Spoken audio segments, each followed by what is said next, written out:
High বন্ধুরা, কেমন আছে সবাই? আজ ডিম রান্না করবো। ডিমটা সিদ্ধ বসিয়েছি আর ভাতটাও বসিয়ে দিয়েছি। তারপর ডালটা সম্বাদ দিলাম। ডালটা হয়ে যাওয়ার পর দেখো কারকল ভাজি বসিয়ে দিয়েছি। তারপর আলু দিয়ে ডিম ঝোল করব, তো আলুটাকে ভেজে নিচ্ছি, ডিমগুলিও ভেজে নিচ্ছি।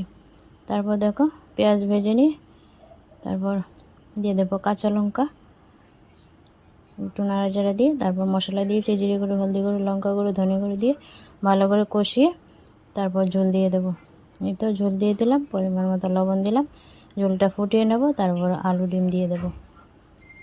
তো বন্ধুরা দেখো ডিম আলু ঝোলটা হয়ে এসেছে। মশলার গুঁড়ো দিয়ে দিয়েছি, দিয়ে একটু নাড়াচাড়া দিয়ে নিচ্ছি, তারপর নামিয়ে নেব। তো আর সিম্পলি রান্নাবান্না, ডাল হয়েছে, কারকল ভাজি হয়েছে দেখলে, আর ডিম ঝোলটা দেখো, ডিম ঝোলটা হয়ে গেছে, নামিয়ে নিলাম। একদম হালকা পাতলা আলু দিয়ে ডিম।